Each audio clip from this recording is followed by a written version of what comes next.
primera conferència, diguéssim, d'aquest cicle.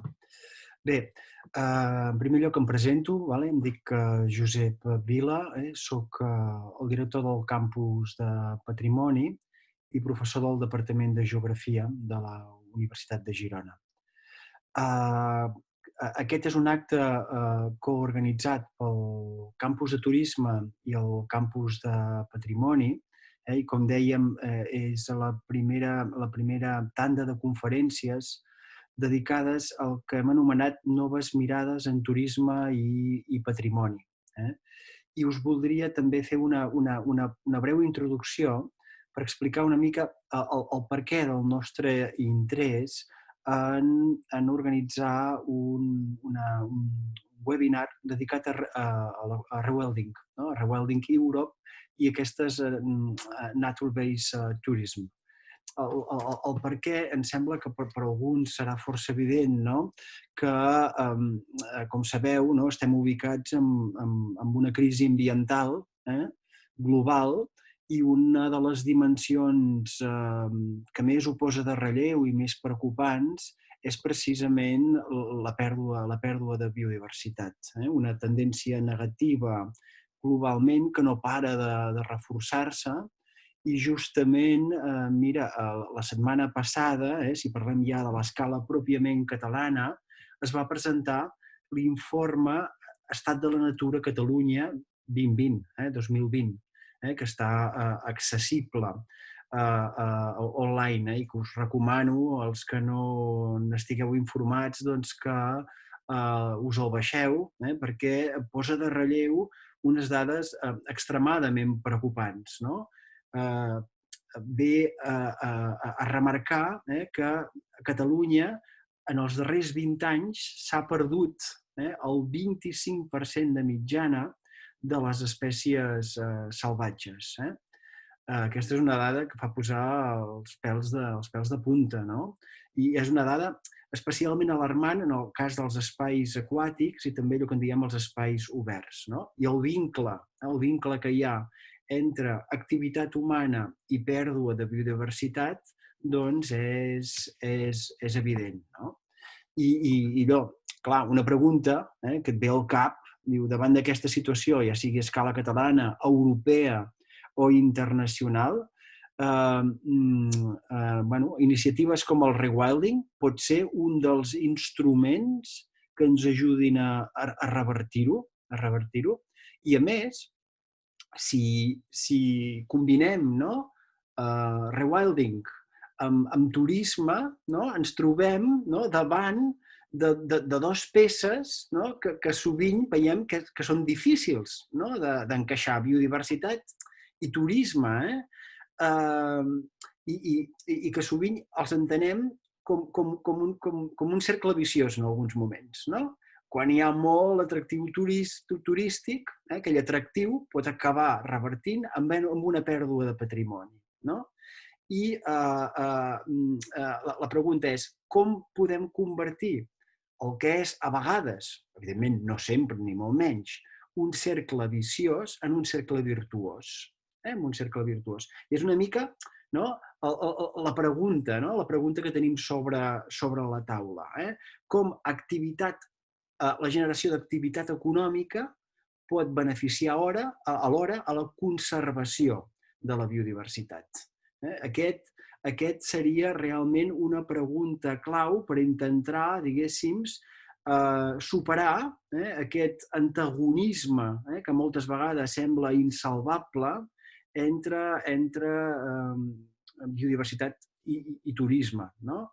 I que moltes vegades ens hem acomodat fent servir eufemismes com allò del turisme sostenible, no? Doncs més enllà d'això, d'aquest pensament, podríem dir, borrós sobre aquests aspectes, com ho podem? Com podem casar aquests dos aspectes i si el rewilding i el turisme poden afavorir precisament aquesta activitat econòmica que genera alhora pràctiques de conservació d'aquesta biodiversitat. En el cas de Catalunya, crec que tenim camp per córrer, que encara és un concepte i un plantejament, podríem dir, força verge a casa nostra.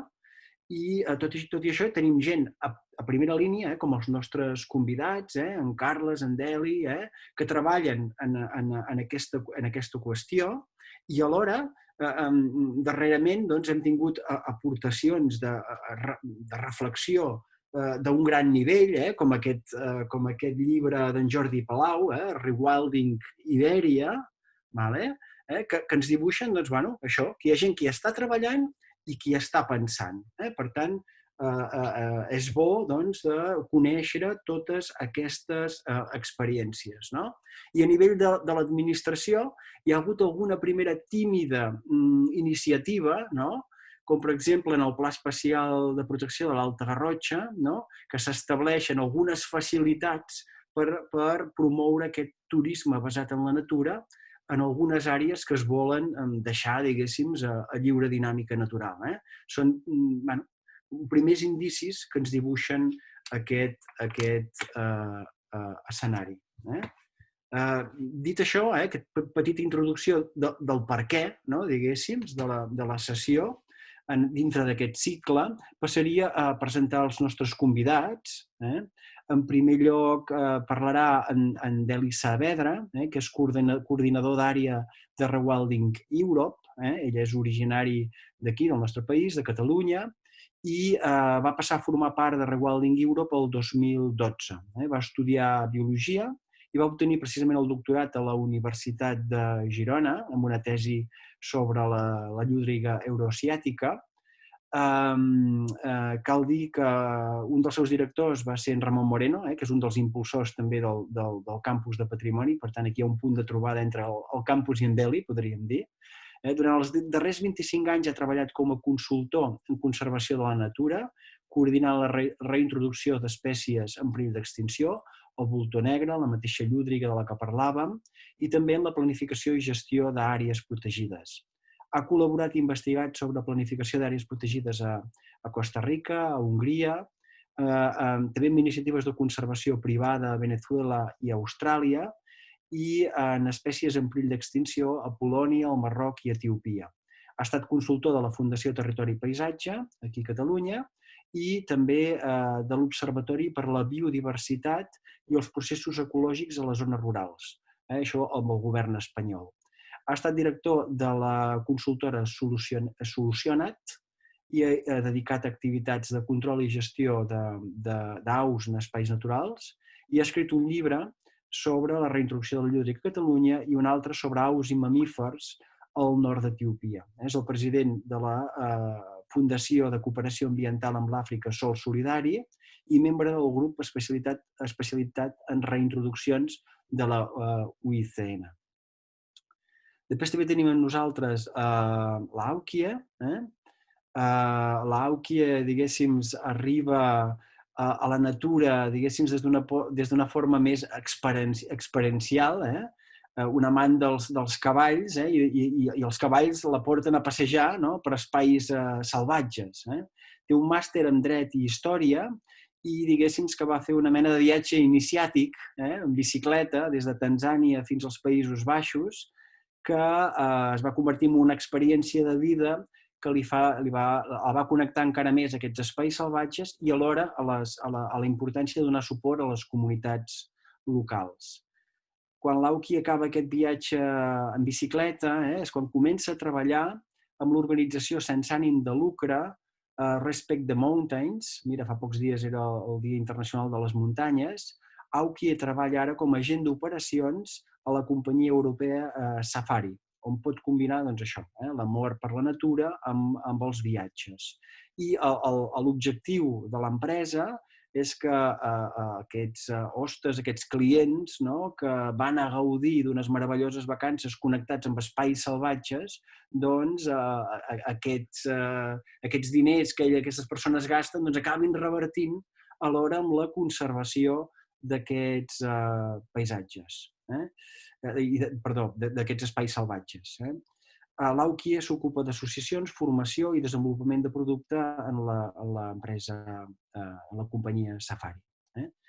I el tercer que intervendrà és el tercer dels convidats, és en Carles Santana, és biòleg, especialista en gestió d'espais naturals, i juntament amb en Roger Sant Martí varen fundar l'empresa Fotologistics el 2009, amb l'objectiu de fer turisme de natura, i alhora crear una eina de conservació i desenvolupament rural. Una de les seves especialitats és el disseny de hides, d'aquests amagatalls, i d'itineraris per safaris fotogràfics. Programa activitats que relacionen fotografia i natura, i també ha treballat en la capacitació de guies i assessora en la comercialització de productes de turisme vinculats especialment a la fotografia de fauna. Doncs aquesta seria la presentació dels nostres tres convidats, a qui els vull agrair molt la seva participació i el fàcil que ens ho han posat per poder muntar aquest primer webinar en aquest cicle de conferències. I sense més donaria la paraula al primer dels nostres convidats i al final de tot, com sabeu, obrirem un torn de paraules a tots els participants. Doncs, Deli, quan vulguis. Moltes gràcies. Moltes gràcies, Josep. Bon dia.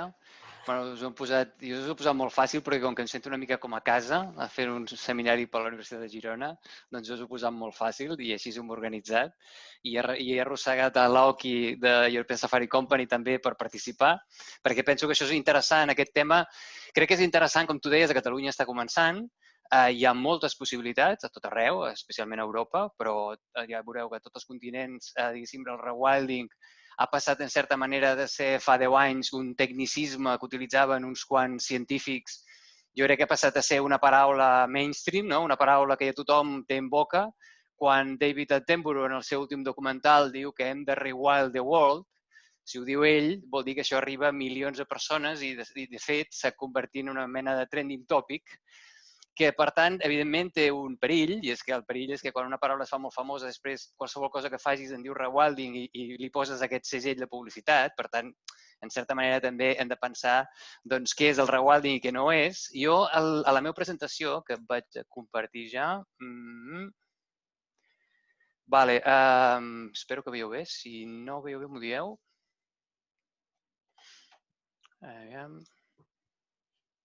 Vale.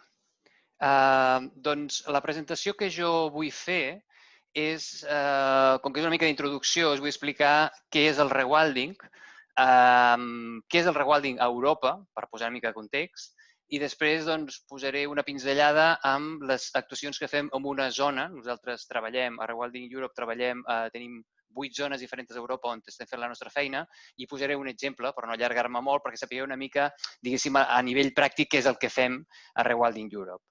Josep, tu ara fa un moment deies l'estudi que acaba de sortir de l'estat de conservació de la natura a Catalunya i de com, diguéssim, hi ha tantes espècies, hi ha un percentatge important de biodiversitat que està amenaçada. Jo sempre, quan es parla de biodiversitat i d'espècies que estan amenaçades o espècies que estan extingides, sempre m'agrada molt afegir el tema de l'abundància. Hi ha moltes espècies a casa nostra que existeixen, estan allà, però les seves poblacions s'han quedat reduïdes a una part tan petita del que van ser en el seu moment que tampoc no poden fer les seves funcions ecològiques i, per tant, són una mena de fantasmes del passat. Tu pots tenir cérvols en una muntanya i pots encara posar-los a la llista d'aquell espai natural, pots posar el cérvol, com aquest de la fotografia. Però si tu en aquella muntanya tens tres cérvols, la seva funció ecològica és zero, no la poden fer, no n'hi ha prous. I, per tant, una peça o un punt bàsic del rewilding és no només conservem la biodiversitat, sinó conservem la bioabundància, conservem la quantitat d'animals, no només les espècies d'animals. El rewilding, evidentment, com deia abans, com que s'ha convertit en una paraula molt coneguda i molt utilitzada, depèn una mica de a quin continent estiguis parlant, que pot significar una cosa o una altra. A llocs com, per exemple, a Sud-amèrica està molt relacionat amb la reintroducció d'espècies.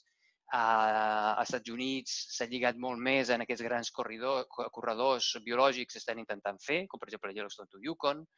A Àfrica potser és el lloc on abans va començar a lligar la conservació i la recuperació de grans espècies animals amb el turisme, i, de fet, el turisme africà de natura és segurament és el referent mundial i, de fet, nosaltres a Rewilding Europe moltes de les experiències i molta de la informació que traiem la traiem d'Àfrica, perquè creiem que és un lloc on està fent les coses molt ben fetes.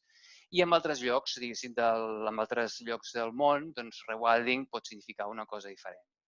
En tot cas, com que nosaltres ens volem referir al context europeu, per nosaltres el rewilding és restaurar, és, diguéssim, restaurar aquells processos ecològics, tròfics, poden ser abiòtics o tròfics, però que fan que es recuperin els ecosistemes i que es recuperi l'abundància. Fixeu-vos que torno a parlar d'abundància que crec que és molt important. És no només tenir biodiversitat, és a dir, no només tenir una mica de tot, és tenir molt de tot.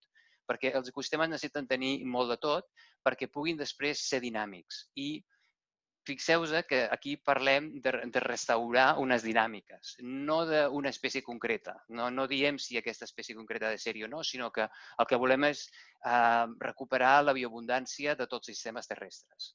Això seria una mica el rewilding. Evidentment, com deia, penso que era George Orwell, no? Totes les espècies d'animals són iguals, però hi ha unes que són més iguals que les altres, i això també, diguéssim, en el rewilding també passa. És a dir, hi ha moltes espècies d'animals, però hi ha algunes que tenen una importància més gran que altres. I aquí, per exemple, ens vam dedicar a fer aquesta mena d'esquemes de diferents espècies clau. I aquí teniu, per exemple, el senglar. El senglar és una espècie molt important als nostres ecosistemes. De fet, molt important i molt sovint molt denostada i que provoca molts problemes, però és una de les espècies clau que tenim als nostres ecosistemes. Una de les coses que vull fer ara, així ràpidament, és explicar, diguéssim, les línies principals del rewilding que jo crec que es fa a Europa i, si més no, del Rewilding Europe. Una cosa que ens pregunten molt sovint, ens diuen, però el rewilding, diguéssim, què voleu restaurar? La natura de fa 200 anys, la de fa 2.000 anys o la de fa 20.000 anys? I nosaltres sempre diem que nosaltres no mirem enrere. Mirem només enrere per saber què és el que hi havia. És molt important tenir una perspectiva històrica de quines espècies que hi vivien i on vivien, però que el que rewilding fa és mirar, agafar inspiració del passat i mirar endavant, perquè estem a l'antropocè. La importància de l'home i els canvis que està fent l'ecosistema són tan grans que el que no podem pensar és aquesta idea pristina de en aquesta zona anem a tornar a com era aquella zona al 1800. Això no passarà. Només pel tema del canvi climàtic, els ecosistemes estan movent quilòmetres i quilòmetres cap al nord, per exemple. Per tant, a nosaltres ens importa molt més la resiliència i mirar el passat és molt important, però sobretot el que hem de fer és planejar com volem el futur de la natura. El rewilding també, una de les idees centrals del rewilding és la idea de la gestió passiva. I això és un tema molt europeu. A Europa, si us fixeu, hi ha hagut en els darrers anys, segurament és degut a la xarxa Natura 2000, és degut també que estem en un paisatge molt humanitzat, on havíem de salvar la poca natura que ens quedava en un moment donat, però la gestió dels espais naturals és molt intensiva. És a dir, doncs tenim uns plans de gestió que diuen que aquest prat ha de tenir 5,6 centímetres de llargada de l'herba perquè pugui criar la fredeluga i, a més s'ha de passar les vaques un parell de cops per mes, o coses així, no? I la natura no funciona així, perquè, de fet, fa 1 milió d'anys o 2 milió d'anys, quan no hi havia gestors d'espais naturals, la natura es gestionava ella sola i no tenia cap problema. Per tant, segurament el que s'ha de tornar és a dir, anem a posar les peces que falten en l'ecosistema, això és una altra idea central del rewilding, anem a posar els herbívors, els carnívors, els carronyers que falten en l'ecosistema, els processos naturals, com per exemple les avingudes dels rius, i després aquests espais naturals deixem-los, que ells es conservaran a ells mateixos i que seran dinàmics. I que un bosc tancat, l'endemà pot ser una mica més obert perquè hi ha hagut una tempesta o perquè hi ha hagut uns bisons europeus que estan menjant l'escorça a l'hivern, però siguem una mica més relaxats amb el que vol dir natura i deixem que la natura es gestioni una mica més a ella mateixa. Evidentment, en els llocs on és possible, no tot arreu és possible això. Després també una idea central del rewilding és que rewilding no és zones salvatges. No confonem rewilding amb wilderness, amb els grans espais naturals. Primera, perquè a Europa no existeixen els grans espais pristins, ja es van acabar fa molt temps. No trobareu 1 metre quadrat a Europa que no hagi estat impactat per l'home en algun moment, enlloc, no existeix. Per tant, el rewilding el que vol és aquest sistema de, imagineu una escala del 0 al 10, i hi ha zones, per exemple, als voltats d'una gran ciutat, que potser ara tenen una puntuació de 1, que podem fer actuacions per renaturalitzar-los. No he dit que la paraula en català de rewilding, que es tradueix habitualment, és renaturalització. Doncs podem renaturalitzar les nostres ciutats i poder les passarem d'un estat de 1 a 4, per exemple. I podrem agafar un espai natural molt important, com l'Alta Garrotxa, per exemple, i la podrem potser passar de 7 a 9. Però que no pensem només en aquesta... No pensem en els Alasques del món, sinó que pensem que qualsevol lloc pot ser més natural i al final pot ser més natural i més interessant per a les persones, que són la gent que ha de viure en aquests espais.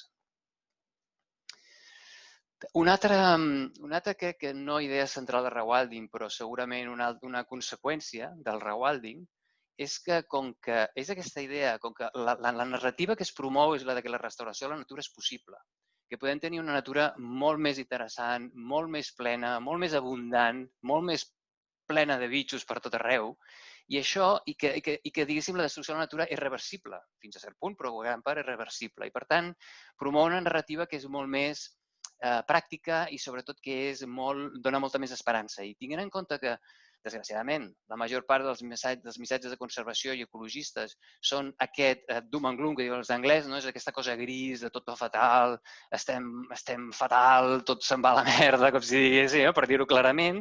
Doncs aquesta iniciativa Rewilding de dir no, escolta'm, hi ha esperança, podem fer coses per restaurar, aquesta visió positiva de la conservació de la natura i de la protecció, crec que és interessant, perquè això enganxa i això, diguéssim, és una manera de posar de la teva banda a molta gent, no? El missatge positiu. I després, d'això parlarem avui, és que el rewilding el que fa és crear una importància natural, és a dir, li dona un valor a la natura, que és important que tingui. També una cosa que ha passat molt sovint històricament és que donar-li valor a la natura era com lleig. No, la natura no té valor, és una cosa que hem de conservar perquè sí. Bueno, no, la podem conservar perquè sí, però sobretot la conservem perquè és un valor natural que pot crear noves economies, especialment a les zones rurals, especialment a zones on hi ha despoblació, que portin i que inspirin noves maneres de fer, noves activitats que no siguin lesives per a aquesta natura, que conservi la natura, però que, a més, es pugui fer diners. I, per tant, s'ha de dir clarament, diguéssim, el que hem d'aconseguir és poder fer diners amb la natura, evidentment de forma sostenible. I d'això no vull parlar més perquè parlarà en Carles, parlarà l'Auki sobre els temes de la nova economia basada en la natura, però la realitat és que és un tema molt important i central, que avui en parlarem. Com deia abans, nosaltres, com que el que volem fer a nivell global, Rewilding Europe, és demostrar que el rewilding és una forma de gestió del territori que no serveix per tot arreu, però aquí sí que serveix per alguns espais, per una gran part d'espais naturals europeus.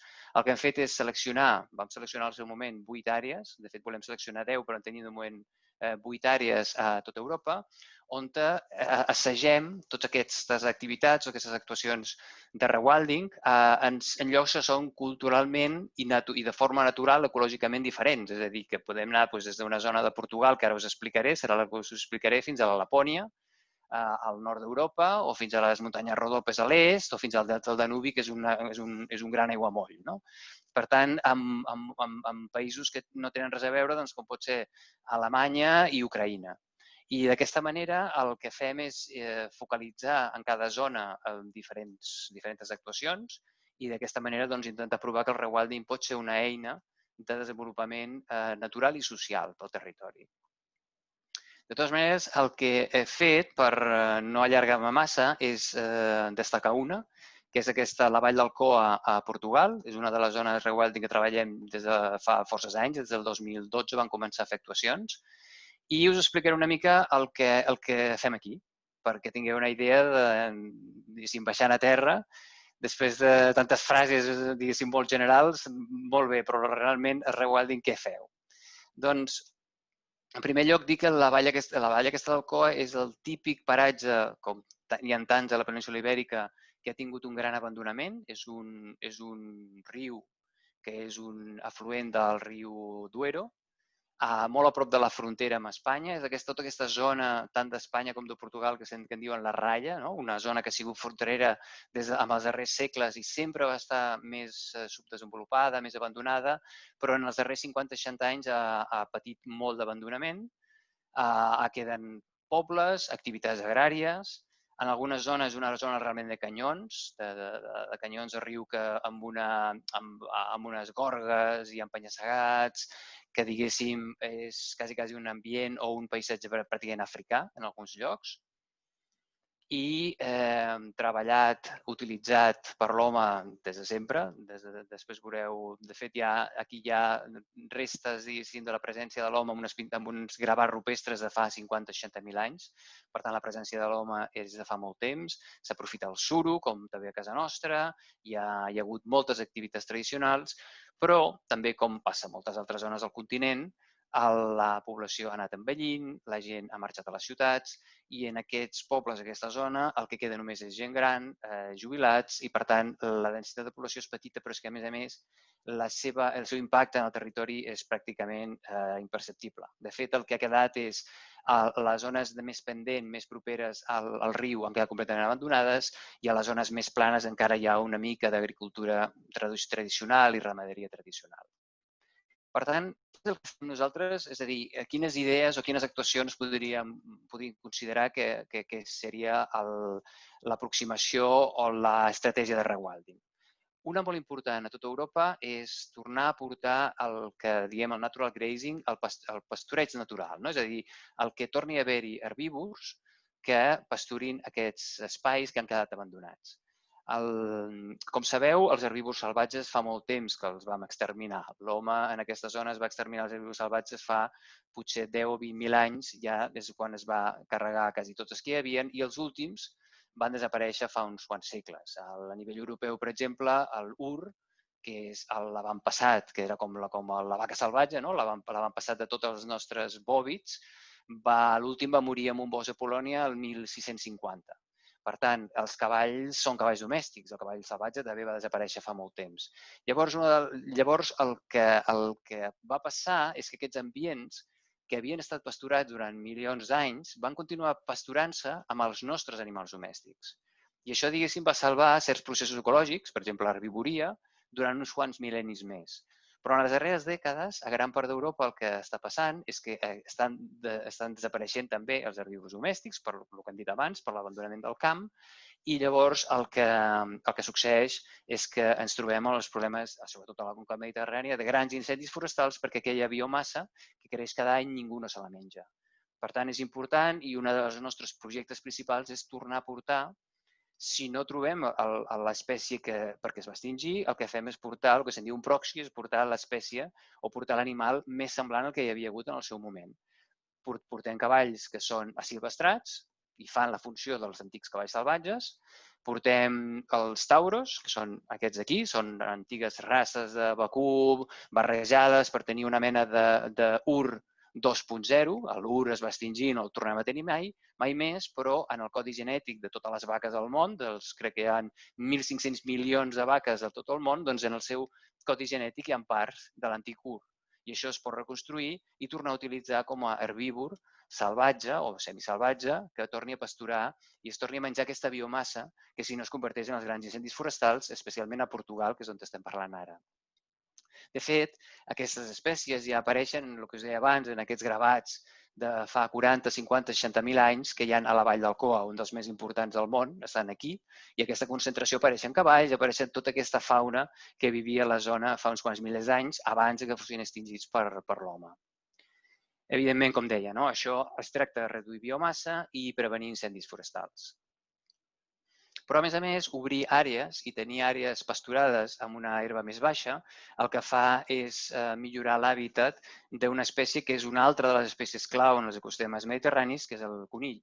El conill és espècie clau perquè és espècie presa per moltes espècies amenaçades, per gran part dels depredadors dels ecosistemes mediterranis, i per tant és molt important millorar les poblacions de conills que sabeu que estan molt deteriorades i molt malament per culpa de malalties i altres processos, i en part pel tancament del seu hàbitat habitual, que són els espais oberts. Si hi ha més conills, pot tornar al linx ibèric, que s'està recuperant en moltes zones, que s'està reintroduint.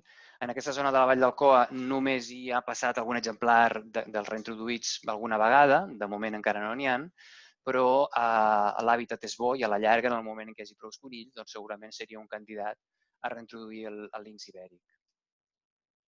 També estem començant a fer reintroduccions de cabirol i, evidentment, recuperar espais oberts significa que el cabirol té més espai, però recuperant les poblacions de cabirol és una altra espècie important perquè, com que aquí encara queden poblacions de llop ibèric, al tenir una base d'ungulats, que són la presa principal dels llops, això el que al final fa és reduir, evidentment, és augmentar les cadenes tròfiques i tenir una biodiversitat i uns processos ecològics més importants, però sobretot el que fa és reduir el conflicte que hi ha entre els llops i els ramaders, perquè si els llops no tenen menjar, el que faran serà anar a menjar ovelles.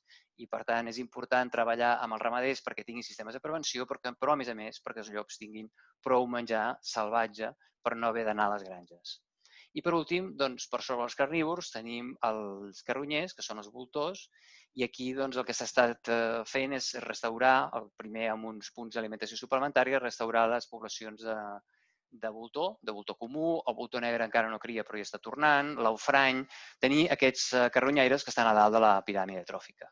Evidentment, a més, aquests carronyaires, aquests voltors, són la presa, i això ens ho explicarà més en Carles, preferida o que els agrada molt als fotògrafs. I, per tant, tenir unes bones poblacions de carronyaris i de voltors, hi ha aquests punts d'alimentació, el que t'assegura és clients per fer aquest tipus de turisme del qual l'Oki i en Carles en parlaran. Aquí a la Vall d'Alcoa, ja per acabar, el que hem fet el que vam fer va ser ajuntar, ja estic a la part, diguéssim, d'economia, a la part que parlàvem de turisme, és ajuntar petits negocis, petites iniciatives que tenia la gent sota un sol paraigües. O sigui, crear un producte. El que és molt important és crear un producte turístic. Tu aquí pots tenir gent que vol fer coses, però la gent que té una guest house, que té una casa rural o que té aquest Hawaii de voltors, és difícil que arribi al públic holandès. Ho té difícil perquè com hi arriba, no?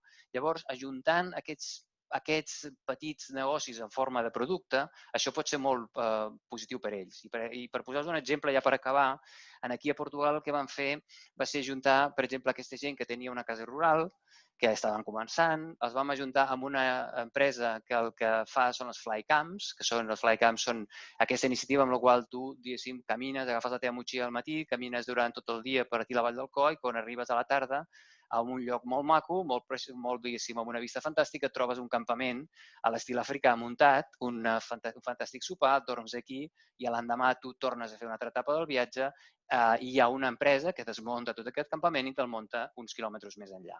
Això és una forma turística molt interessant i que en llocs de bon clima doncs, té molt d'èxit i que és una típica importació que hem fet d'un producte turístic africà. Un altre típic producte turístic africà, que hi ha una empresa a Portugal que es va animar a fer-ho, són el Bush Dinners, que és un sopar simplement a l'aire lliure, on l'empresa munta aquí un sopar amb productes locals, amb vi local, amb totes les que t'expliquen, a més, el que estàs menjant i d'on t'has sortit, i el mateix, al cap d'un parell d'hores, aquí, evidentment, no queda ni rastre que aquí una gent està fent un sopar. I això hi ha tota una gent, doncs, uns llocs de treball que es dediquen a això. També vam ajudar a crear un petit lodge, que són aquestes 3 tendes com aquesta, això es diu l'Star Camp, també un producte així de qualitat per poder dormir sota les estrelles, el sostre aquest es pot desmuntar i pots dormir aquí sota les estrelles, amb una reserva, i al final tot això ho vam integrar dintre d'un producte que va crear aquesta regió de Portugal, que és una ruta d'aquestes com un itinerari que és de gran recorregut, que passa tot al llarg de la Vall d'Alcoa, que són 200 quilòmetres de ruta transitable a peu o a cavall o en mountain bike, i això a nosaltres ens va donar la idea d'una cosa que comencem a dir molt sovint, que són els corredors, en comptes de dir els corredors ecològics, els diem corredors de coexistència. Perquè al final el que tots volem és que hi hagi una bona coexistència entre la natura i nosaltres mateixos. I això passa Primera, si no tens conflictes, per exemple, reduint el conflicte amb el llop, però també si hi ha tota una sèrie d'empreses, tota aquesta gent que heu vist aquí, que es guanya la vida amb aquesta natura. Perquè, per tant, hi ha un interès. I això és el corredor aquest de la Vall d'Alcoa, és un corredor no només per les espècies, no només estem restaurant un corredor pels cabirols, pels llops, pels cérvols, sinó que estem restaurant un corredor per les iniciatives econòmiques i perquè la gent que es vol quedar aquí o la gent que s'ha quedat pugui tenir una bona qualitat de vida visquent a la zona on ha nascut i fent, diguéssim, les coses que li agraden. I res més per la meva part, simplement us he deixat aquí una mica d'informació. Si tenim una web on trobareu actuacions per les altres 7 zones que evidentment no he tingut temps per explicar, i aquest és la nostra darrera revista resum anual del 2019 i trobareu tot això a rewildingeurope.com. I tot això és tot per la meva part. Gràcies, Josep. Crec, no sé si m'ha ajustat bé el temps, però jo ja estic.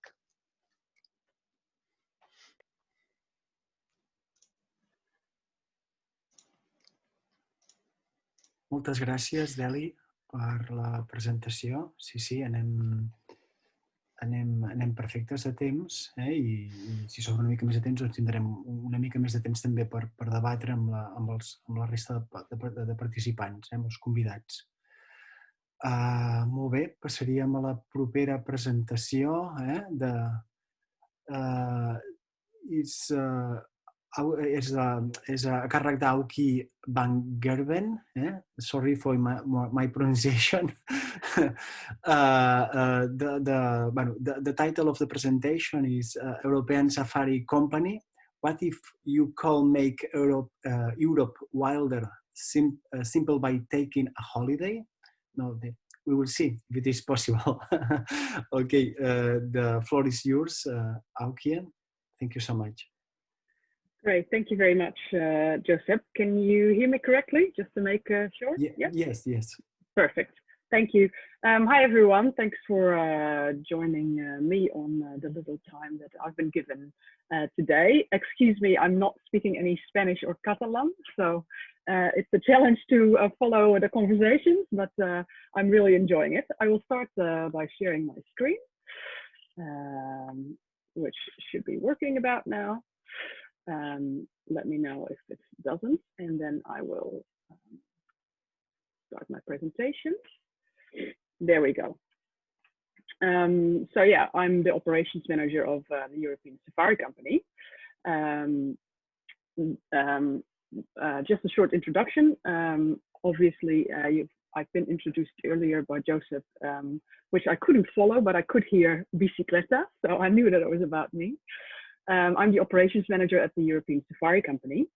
And the title of this presentation and the tagline of the European Safari Company is, what if you could make Europe a wilder place by simply going on a holiday? So while the word safari has long been synonymous with Africa, the European Safari Company offers equally wild adventures right here in Europe. And these unique experiences offered by the European Safari Company are actually directly supporting wild nature and wildlife comeback in some of Europe's most special places. And you just heard about that from Delhi. So travelers with the European Safari Company not only experience Europe's finest nature, but they directly learn about and contribute to rewilding and to support local communities.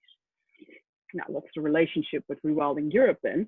So the European Safari Company was actually founded by Rewilding Europe and is still part of the non-profit organization, but we operate separately as a sustainable nature travel company where travelers contribute to rewilding and nature conservation. So nature travel will have a positive impact because it is directly supporting rewilding activities and local communities. So for instance, through conservation levies from each booking, so contributions to annual rewilding initiatives in the areas are made, and the fact that these destinations are all part of the bigger rewilding movement.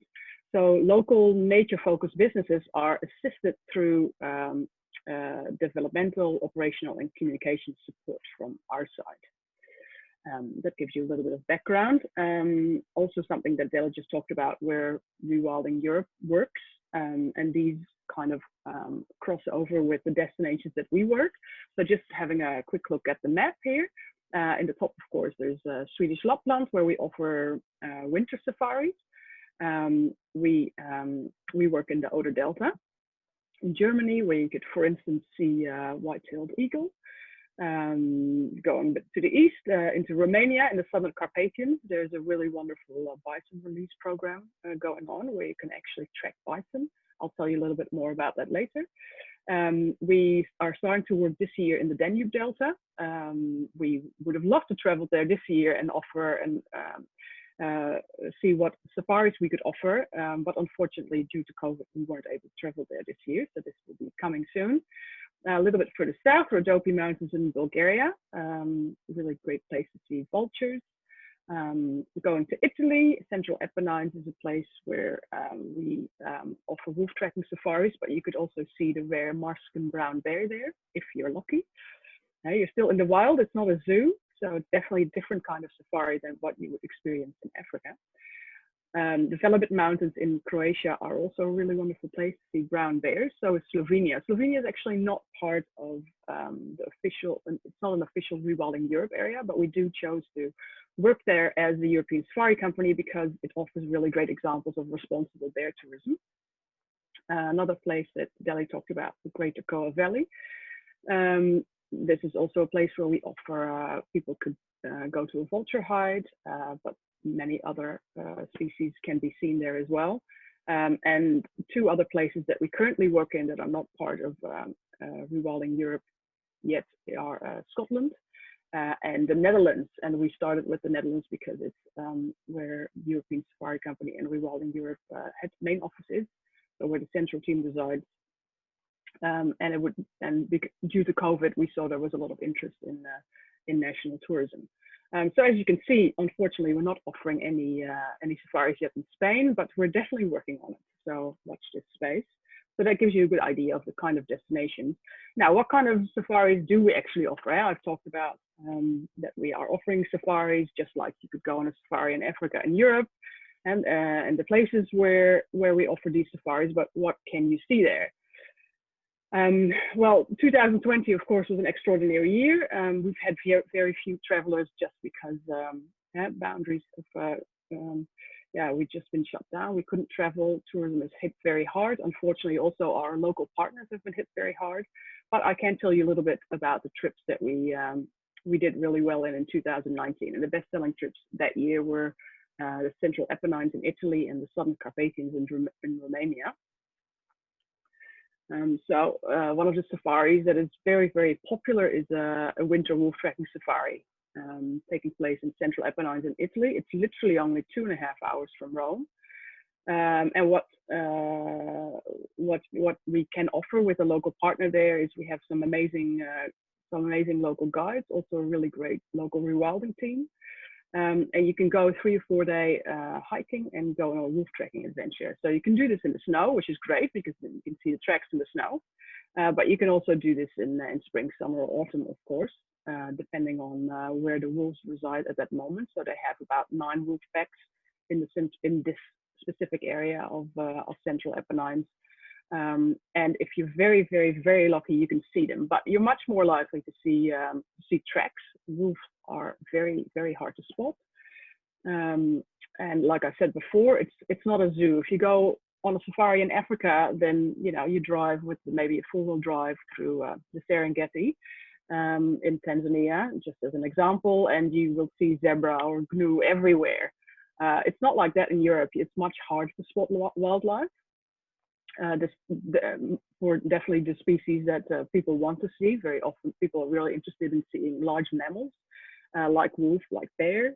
But this is a place where you can spot them if you're lucky. But I think what's most important is that the guides that are on the ground with you are helping you track animals. So you follow tracks, you follow scats, you'll have a chance to look at wild, trapping cameras to see if they passed the night before. So it's a really exciting adventure in search of wolf. And if you see them, that's great. But it's actually also really wonderful just to know that they're in the area and they're there. There's a very special connection between man and wolf, I think, and you really feel it in that specific area. But of course, you will have that in many other areas as well. So we work with a really great local partner.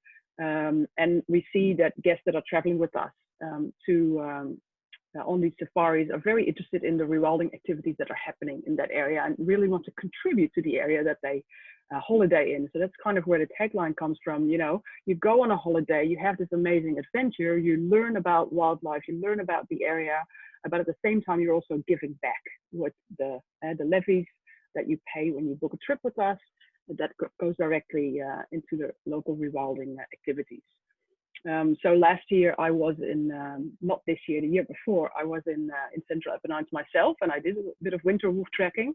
And we actually didn't get to see a wolf, which was, you know, a little bit disappointing, because this is what you want when you go on a trip like this. You know, you kind of want to spot them. But towards the end of the trip, and we've seen so many tracks and scats around, and we've seen them on the cameras, we went to a place where they did a wolf howling activity. So someone would start to howl and then see in this valley if maybe there was a pack of wolves that would start howling back. And as soon as there was howling, there was an immense wolf howling coming right back at us. And it was so close, and literally the hairs on my arms would stand up, because, you know, you could hear them and they were so close and you could not see them, but just knowing that they were there, I think it was even more special than if we would have seen one through binoculars in the distance. So yeah, I can understand this is a very popular safari to go on. Yeah, really great, you know, way to experience wildlife and understand how important it is to give back to the area, to preserve it as well. Another popular trip is our bison tracking safari. This takes place in the Southern Carpathians in Romania, usually 2 or 3 days. This is a very wild area. Rewilding Europe, together with WWF, is doing a bison release program in this area, which means that bison that were maybe born in captivity are being released in the area and they roam free. So natural grazing, something Delhi touched upon in this area. And it's really important to have the community on board, because, you know, it has happened that a bison would be in someone's vegetable garden eating a carrot. And how do you deal with these massive mammals when they're in your backyard? So it's important to have the local community involved in this. And we have, so we're working together with a small local partner, also a guide that has worked with Rewilding Europe and WWF Romania. So he really knows what he's talking about in terms of these big mammals. It's actually a very mountainous and hilly area. And I was also there in 2019, literally trekking through the mud for 3 days, and it was super steep. It's impossible to believe that these massive animals are actually capable of, you know, walking on these very, very steep hills, covered in mud. And after 3 days, we finally got a glimpse of one, which I was ecstatic about, because it was really fun to see them. And they really, really are very, very big. And it's really a special experience, because you're really immersed not only in nature and in, you know, tracking these animals, but at the same time, you're also really immersed in local culture. So you stay in a tented camp, and there is someone coming in from the local village to cook for you. So you're eating these really delicious and hearty local Romanian meals. There's literally, you know, a mama stirring in the pot, and you get to eat that outside by the campfire if the weather's good enough. So it really was a wonderful experience, where you could see that the local people were really involved and actually also benefiting from the tourism that is slowly starting to build in that area. And here as well, guests are, you know, they want an adventure. They maybe, you know, want to enjoy an activity like hiking. They want to see wildlife, but at the same time, they're really interested in the work that Rewilding Europe is doing in that area, and to really contribute to the local community, and making it possible for nature-based tourism to flourish in that area. So this is just a little bit of the kind of safaris that we offer. Of course, you can have a look at our website if you're interested. And I'll take it to the next slide. Get in touch with me if you're interested in what we offer. But something else that I also wanted to touch base in, because it's been a really extraordinary year for the tourism industry. A lot of our local partners are having a hard time, or they're maybe actually having a really good time, because there's a lot of national tourism. But in these times, we really needed to think about, you know, what are we going to spend our time on if we're not able to send guests to these areas? How are we going to improve what we are doing. And one of the things that we did, aside from going through our website and updating our safaris and our products to make sure everything looks good for when people can travel again, we decided to take this opportunity and to train our guides and partners. So Rewilding Europe, in cooperation with with the European Safari Company and an external party, we decided to set up a training which is called Rewilding Training for Tourism. And it's a training program that's focused on developing and upskilling the guiding and hospitality segment of Europe's nature tourism sector. Why is this important? Why did we decide to train all these partners that work in nature-based tourism, and how do we want to move forward with this? Well, we thought it was necessary to professionalize and scale nature-based tourism in rewilding areas, because in some of the areas that we work in, like for instance the Southern Carpathians, this nature-based tourism is still very, very small. And if we train people to give them a really good idea of the work that Rewilding Europe is doing in general, but more in specific, how they can actually use this rewilding movement to professionalize their own business, their nature-based tourism business in the areas, then that has a benefit for the local community. So this training was set up by Rewilding Europe itself to ensure really high quality rewilding principles. And what we're training on is not just the knowledge that people need to have about what rewilding is, but also on the hospitality, service, and the guiding training that they need to provide. So we want to offer really responsible and high-end guest service and tourism in these areas in Europe. It does not yet exist, and it's customized to these unique wild areas. Now, well, what is it? So it's a training program focused on developing the guiding and hospitality sector. So it's not just guides that go out with people in the field, but we also felt that it was important for the local people where people would sleep. So local B&B or local boutique hotel or a safari camp or a tented camp, that all those people know what rewilding is and what is actually happening in terms of rewilding activities in that area.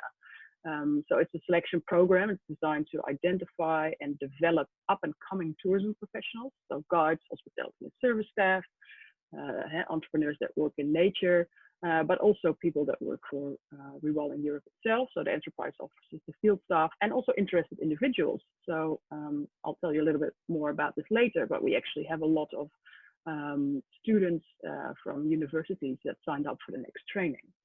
So it's a combination of online webinars and practical field training courses. So we built up the program in different stages, 3 separate stages, and all include an examination and a rewilding certificate for participants.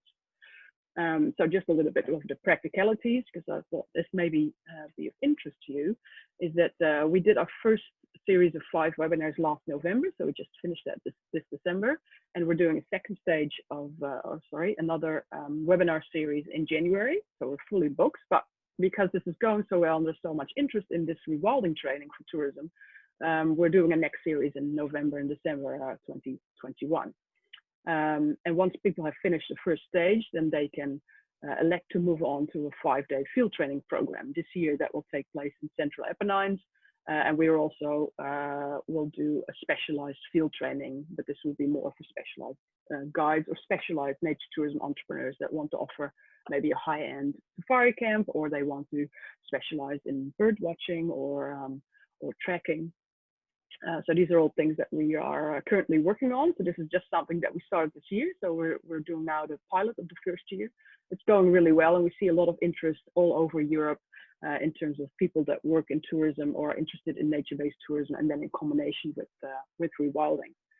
The benefits are, of course, that it's people receive comprehensive rewilding training. They're incorporating rewilding best practices. They build really broad spectrum skills in guiding, hospitality, and service, but with a rewilding mindset and with rewilding principles. So that combination is really unique.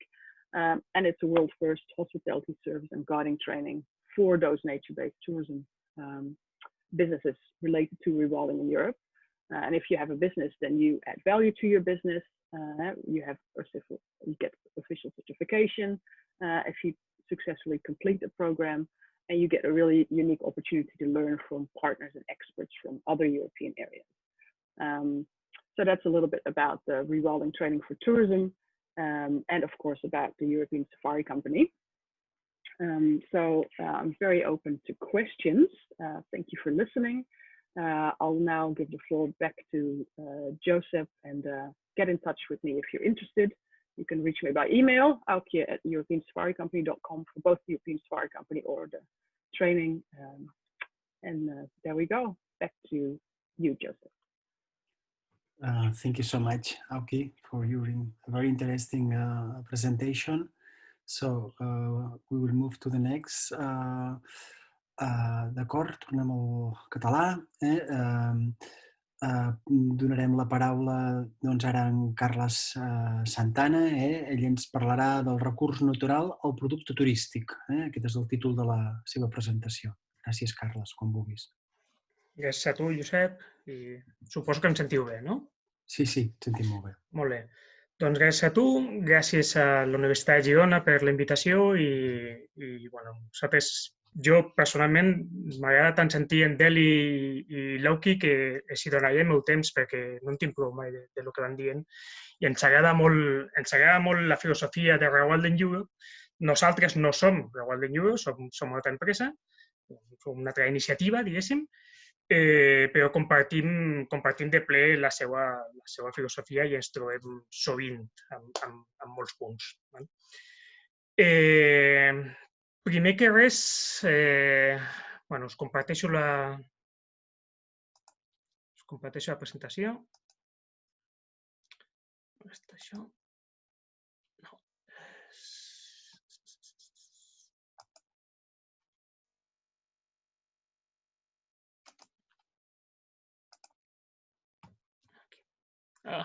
Perdó. Bueno, tant és. Us he compartit la... Hi havia dues versions d'aquest document, un en PowerPoint i l'altre en d'això, però tant és. On esteu? Deixeu-me compartir l'altre, per favor, que anirem millor.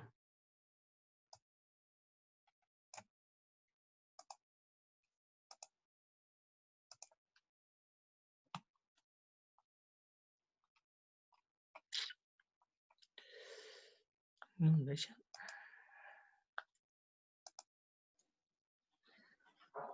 Carles, vols que la posi jo? No, sí, ja la tinc, disculpeu. És que havia compartit el document equivocat. Ja està. Ho teniu, no? I ho veieu? Sí, efectivament, ho veiem. Perfecte. Doncs bé, nosaltres som una empresa... Som una d'aquestes empreses amb les que potencialment Rewilding Europe podria estar treballant si és que operessin en les zones on nosaltres treballem. És una d'aquestes empreses com les que us ha esmentat a l'Auke.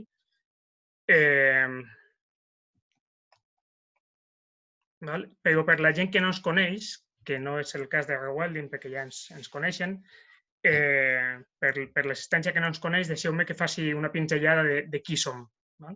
Nosaltres som una empresa que treballa bàsicament amb el tema de hides fotogràfics. Tenim una xarxa de hides per a fotografia de natura, de fauna.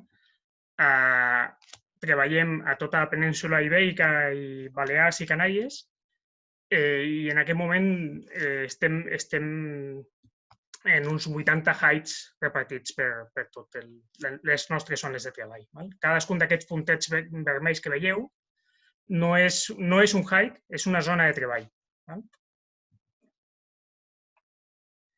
En la nostra filosofia està treballant molt estretament, per això insistíem en la presentació en el tema del desenvolupament rural i el desenvolupament local, està treballant conjuntament i molt estretament amb els propietaris privats. De fet, des del principi hem insistit a aplicar un sistema de retorn econòmic a les propietats on treballem. A banda del tema dels hides, en els últims anys hem desenvolupat també alguns projectes d'assessorament, per exemple aquest projecte LEADER, que és el LEADER Vida Silvestre, que impulsa el Consorci per al Desenvolupament de la Catalunya Central, que que es basa en la mateixa filosofia de què estàvem parlant. Es basa en fer del turisme una eina de conservació. Tu, Josep, parlaves, en la teva presentació inicial, parlaves de si era possible compatibilitzar turisme i conservació del medi. Nosaltres vam fundar l'empresa 2009 i portem ja, aquest serà l'any número 11, diguéssim, que estem treballant amb el tema i pensem humilment que no només és que es pugui, és que és la via. És la via de monetitzar la conservació, és la via de posar la conservació dintre d'una lògica de mercat. La conservació dels recursos naturals s'ha de fer en base a alguna cosa. Hi ha gent que sentim internament un precepte moral de conservar el medi natural, però no podem demanar que tot el món segueixi aquest precepte moral. Llavors hem de donar algun tipus d'incentiu, algun tipus de sentit a aquesta conservació i pensem que la monetització dels recursos naturals és la via. Per acabar la presentació, el confinament i la crisi derivada del Covid ens ha portat a obrir nous aspectes de la nostra activitat. No podíem rebre gent als Heights durant molt temps i ara ho podem fer només a nivell, a escala de Catalunya, de manera que ens hem dedicat a altres coses durant aquest temps i l'experiència ens diu que es mantindrem. Per exemple, comercialitzem els vidres que es fan servir en els Heights, en els observatoris, o fins i tot muntem Heights a mida per encàrrec. I per últim, i aquí acabo la presentació de l'empresa, també fem alguns projectes d'assessorament a iniciatives del tipus que siguin que vulguin desenvolupar aquest tipus d'activitat en el seu àmbit geogràfic. Per exemple, aquesta foto que us ensenyo és una experiència molt maca que hem tingut amb una comunitat local de Petén, de Guatemala, on estem desenvolupant juntament amb ells aquest tipus d'activitat, que després ha de quedar en les seues mans, ha de ser autogestionada i sostenible. Bé, doncs una mica situats en què és Fotologístics. Espero haver posat una mica de llum perquè, clar, només amb el nom la gent no té per què saber a què ens dediquem. Entrem en matèria. Nosaltres el que voldríem és parlar de què és el recurs i com passar del recurs al producte. En Deli ja ha fet alguna pinzellada del tema quan ens ha mostrat les experiències a la vall del Coa, però ens agradaria fer alguna reflexió sobre aquest tema. En principi, hauríem de centrar el debat en què és el turisme de natura. S'ha parlat molt d'això. A mi m'agrada sobretot parlar de què no és el turisme de natura. És a dir, qualsevol experiència, qualsevol cosa que fem qualsevol activitat que fem a la natura, en el marc del medi natural, no pot ser qualificada de turisme de natura. Podem parlar de turisme en la natura. No sé, hi ha gent que opina que una estació d'esquí és turisme de natura. Nosaltres pensem que no. És turisme que aprofita un recurs natural, però és només el marc.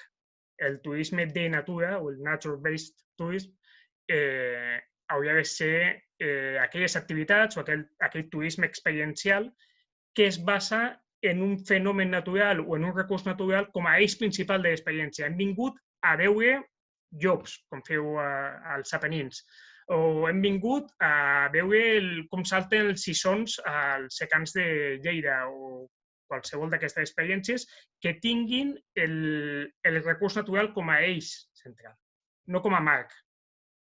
Si voleu, després podem entrar en aquest tema. Llavors, amb això al cap, podem fer multitud de subapartats del turisme de natura.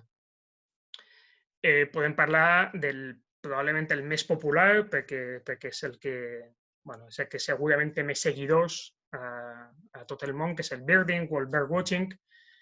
Podem parlar de wildwatching quan parlem d'altres tipus de fauna, que no siguin ocells.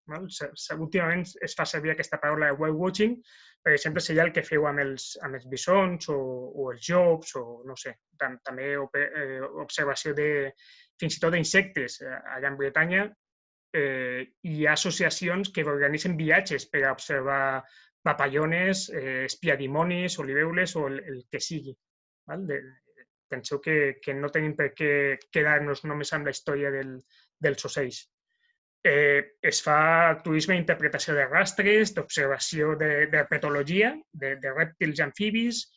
Jo incloïa aquí dins les immersions submarines o també en aigües continentals quan es tracta d'observar fauna, quan no es tracta només de passejar per sota l'aigua, sinó que es tracta d'anar a buscar determinada fauna i, per suposar, l'observació de cetacis. Això són només alguns dels subapartats que podríem parlar, però segurament que si pensem una estona podríem trobar molts altres.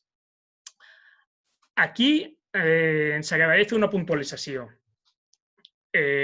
Quan parlem del birding o birdwatching, moltes vegades s'ha exposat com un sistema, com una modalitat turística que és com la gallina dels ous d'or, que és la panacea per a determinades zones d'interior que sembla que a base d'activitats de birding han de salvar-ho tot, perquè immediatament surten els números de la RSPB, de l'equivalent de Sea BirdLife, diguéssim, a Gran Bretanya. És el partner de BirdLife a Gran Bretanya, que té 1 milió d'associats. Efectivament, hi ha 1 milió d'associats, però d'aquest milió d'associats penseu que així que anem concretant baixem un ordre de magnitud. D'aquest milió d'associats tenim 100.000 associats que viatgen regularment per a veure ocells i d'aquests 100.000 només 10.000 declaren, en enquestes, sortir de Gran Bretanya per a fer aquestes activitats. Per tant, és un segment de mercat? Sí, és un segment de mercat. Ens salvarà totes les zones d'interior de la despoblació, de la depressió econòmica i de tot? No. Hauríem de treballar-ho molt més, com hem vist aquests fly camps, per exemple, per a obrir bastant més el segment de mercat i no quedar-nos només amb els verdes o els twitchers o els observadors d'ocells, que, insisteixo, és un mercat molt important, però no ens quedem aquí. No ens quedem només amb aquesta idea. Llavors, com també han dit en Deli i Loki, efectivament, a l'Àfrica s'estan fent moltes coses, s'estan fent molt bé. Nosaltres mateixos viatgem, aquesta foto és d'un safari nostre a Sud-àfrica. Nosaltres fem servir gent que treballa molt i molt bé a països africans. No el problema, sinó el repte ve quan pensem com poder traslladar aquest model a Europa. L'Auki ho ha explicat molt bé. Tu no pots pretendre, quan viatges per Europa, tenir la quantitat de recurs que tens quan estàs a l'Àfrica. Tu pots fer, com ha explicat ella molt bé, un viatge per observar llops i tornar a casa sense haver vist ni un llop, però més content que un gínjol perquè has estat en la zona del llop, has vist les petjades del llop, has entès molt millor com funciona aquella espècie, has entès com funciona aquella espècie dintre de la trama de l'ecosistema i quin és el seu paper. Si ets un bon turista de natura, entenc que serà així i que estaràs molt content. Ara, hi haurà gent que t'exigirà veure el llop o serà difícil que repeteixi una experiència tu. Per tant, quan nosaltres ens plantegem de traslladar l'experiència africana aquí, a casa nostra, veiem que la fauna aquí té uns altres requeriments. I és quan es fa necessari treballar amb el que nosaltres insistim a denominar heights. Denominem heights, que són aquestes casetes que veieu, però que poden tenir moltes altres formes, per diferenciar del típic observatori, per exemple, quan vas als aiguamolls de l'Empordà i veus la fauna a una certa distància, amb prismàtics o amb telescopi, i estan pensats no ja per a fer fotografia, sinó per a observar fauna a una distància més gran, potser a vegades a contrallum. Aquests heights estan pensats per obtenir la foto que un fotògraf vol obtenir. Per això insistim en dir-li height i no utilitzem la paraula catalana a white o observatori. Més. Llavors, entrant en què entenem per recurs, entenem que en turisme de fauna, no obligatòriament fotogràfic, sinó en general, un recurs és qualsevol element del medi natural amb el qual el nostre usuari pugui interactuar de manera legal. No ens hem de saltar això. Això ens portaria a tot un altre debat que no tenim temps d'abordar, però que sapigueu que per a fer fotografia, fins i tot per a fer observació, és necessari obtenir a Catalunya, hi ha un decret de l'any 92, completament desfasat però en vigor, que regula quina és la manera de fer això legalment. Per una altra banda, no tot element del medi natural és susceptible de ser considerat un recurs. Per què? Primer, perquè hi ha límits legals, com hem dit. Si no tens aquella autorització, no existeix el recurs, és com si no existís aquell animal. A Catalunya tenim ossos, però, per exemple, per a fotografia no és una espècie que puguem considerar un recurs. I després hi ha els aspectes ètics. En Deli es parlava al principi de la diferència entre que una espècie estigui en el catàleg d'un espai natural i que aquella espècie sigui suficientment abundant com perquè compleixi la seva funció ecològica. Doncs jo afegiria, si aquella espècie no és suficientment abundant, és possible que no sigui un recurs. I existeix, però no és un recurs. És el tema del gai fer a la immensa part de Catalunya. S'exploten alguns llocs, enteneu-me quan dic explota, poseu-li totes les cometes que calgui, jo utilitzaré aquesta paraula. S'exploten alguns llocs, però no és un recurs que es pugui fer servir de manera generalitzada. I després ens agradaria introduir també el concepte de jerarquia. Els recursos tenen jerarquia. No tots els recursos, tots els animals són iguals, però no tots són iguals, o alguna cosa així d'Orwell, del 1984, de Rebel·lió a la Granja, perdó.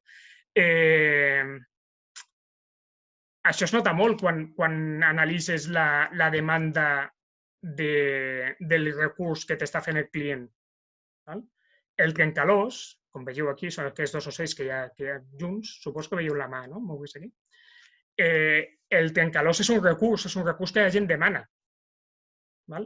Qualsevol fotògraf de natura, especialment a Europa, tot el món, però a Europa més encara, vol tenir en el seu arxiu una foto de trencalòs. La majoria dels fotògrafs d'Europa volen tenir una foto de ganga ibèrica, com aquests dos que estan veient aquí. Per suposat, tots els clients d'Europa volen tenir el linx ibèric com a una espècie en el seu arxiu. Però què passa, per exemple, amb la mallenga blava? És un recurs. És un ocellet supercomú. Jo ara mateix, a través de la finestra, estic veient una aquí a l'arbre d'un jardí proper. Clar, no és un recurs com el linx, no és un recurs com el trencalòs, no és un recurs com la ganga, però pot ser utilitzat com a recurs secundari per a complementar determinats paquets turístics. Llavors, penseu en això, penseu en la jerarquia. I penseu en una altra cosa. A l'hora de plantejar molts recursos, tenim dos vies. Una és donar-li a la gent el que vol. Nosaltres parlem d'un imaginari col·lectiu. Tots els fotògrafs del món tenen al cap els documentals del National Geographic, les muntanyes nevades i la fauna nord-americana, per exemple. Tots volen fer ossos, tots volen fer fins i tot espècies més comunes a Nord-amèrica, però poca gent té al cap la fauna de les estepes ibèriques. Enteneu-me, no poca gent, però hi ha un segment molt més gran que té al cap fer fotos d'ossos que té al cap fer fotos de xoriguer petit com el que teniu, per exemple, a l'Empordà. Llavors, aquí tenim dos vies. Via número 1, li donem al client el que està demanant. Com a empresa ho hem de fer, perquè si no serien viables econòmicament. Aquí hi ha una qüestió de viabilitat econòmica. Número 2, introduïm en l'imaginari col·lectiu espècies que no hi eren. Nosaltres treballem amb la imatge i els fotògrafs som així, som idiotes. Jo ho soc, de fotògraf, i tots volem tenir la foto que té un altre. En el moment que jo ensenyo la foto, mira, dissortadament no us he posat cap exemple, però la foto d'un sisó saltant en el seu festeig, en el seu display de festeig, fins i tot fotògrafs que no havien vist mai un sisó, fins i tot gent que viu en països que estan molt lluny d'aquí i que no tenien al cap aquesta espècie, jo vull això. Jo vull tenir aquesta foto. Fins i tot em sento capaç de millorar aquesta foto que tu has fet si em poses davant d'un sisó. I aquí és on entrem nosaltres. Introduint espècies i valoritzant espècies i introduint-les en l'imaginari col·lectiu, el que intentem és posar-les en valor. Un sisó és l'enemic públic número 1 per a un potencial regant de la zona del Segarra-Garrigues de Lleida, perquè l'argument és per culpa d'aquest maleït ocell a mi no em deixen regar, comença a ser vist d'una altra manera en el moment que li pots un hype davant i que una part dels beneficis van a pagar al pagès propietari d'aquell tros. Després hi ha moltes anàlisis sobre si compensa, si no compensa, això és una altra cosa, però comença a posar-lo dins de la lògica de mercat. Llavors, una vegada situat, espero haver situat, què és el recurs i com funciona això del recurs i quina jerarquia hi ha entre recursos, no tots els recursos són iguals. La idea fonamental que m'agradaria transmetre és com diferenciem en el sector del turisme de natura, com diferenciem entre recurs i producte.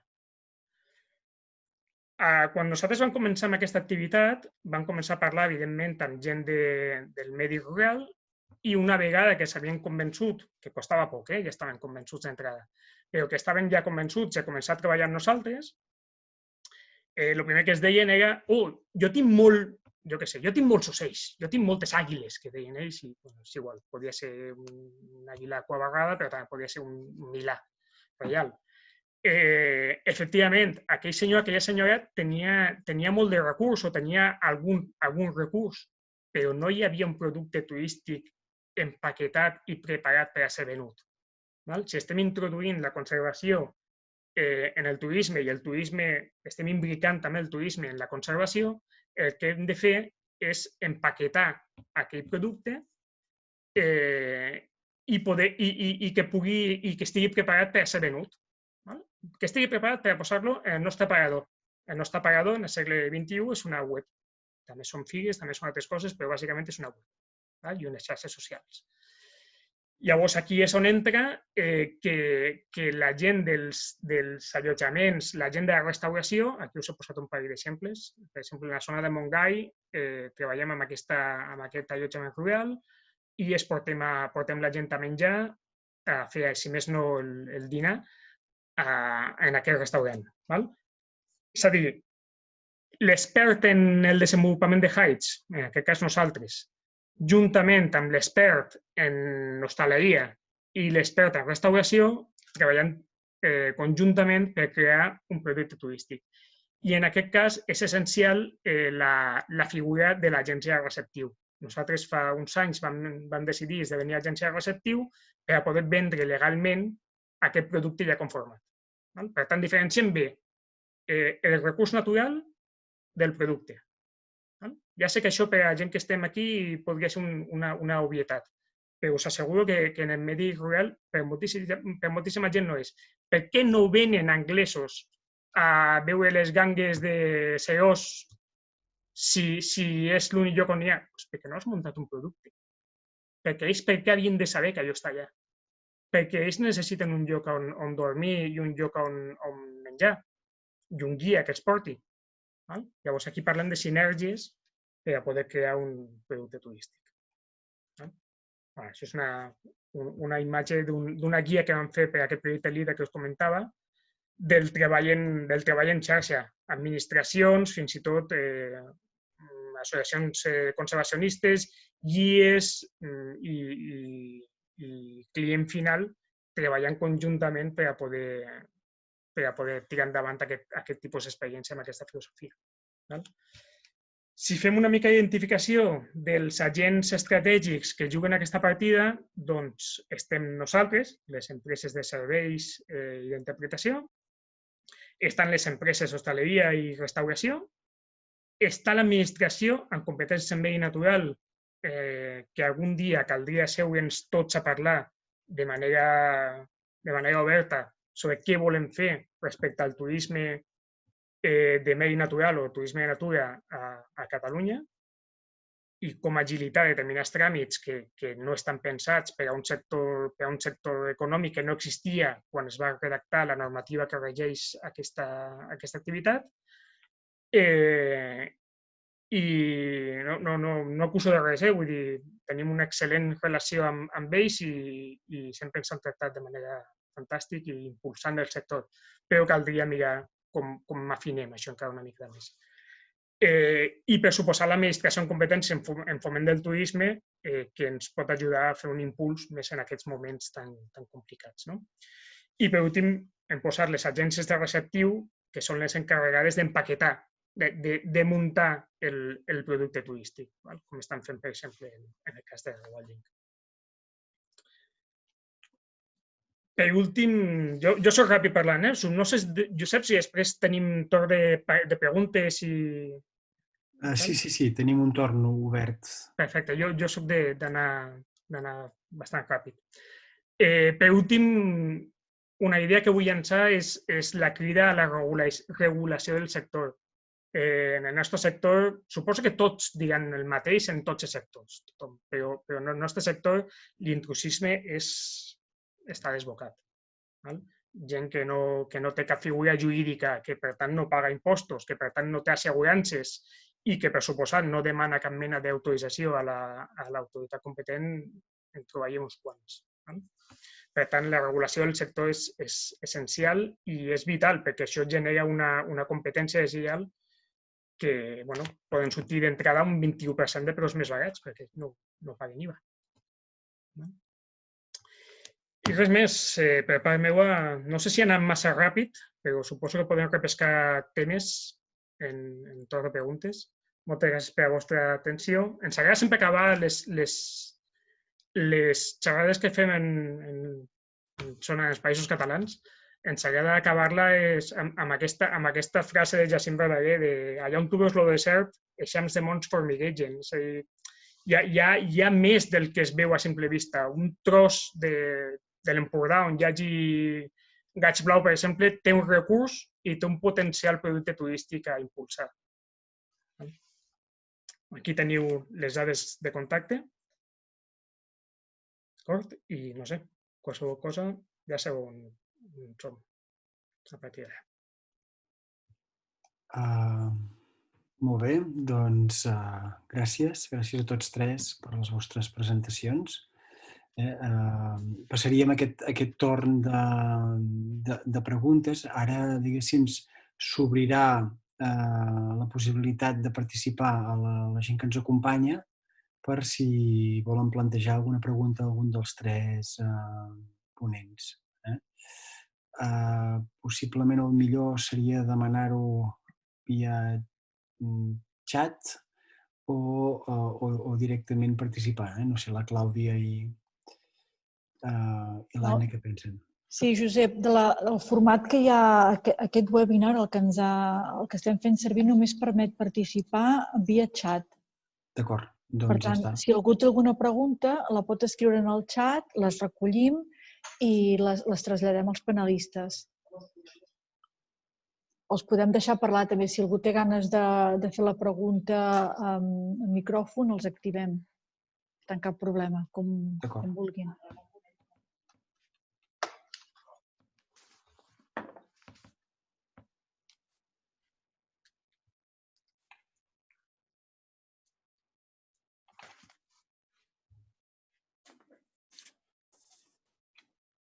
Bé. Ramon? Sí? Es pot parlar? Sí, endavant. Pots parlar, endavant. Fantàstic. Pensava que només havia de ser escrit. No, un comentari interessant. Primer de tot, hola, Adeli. M'ha agradat molt de sentir-te. Bona, Ramon.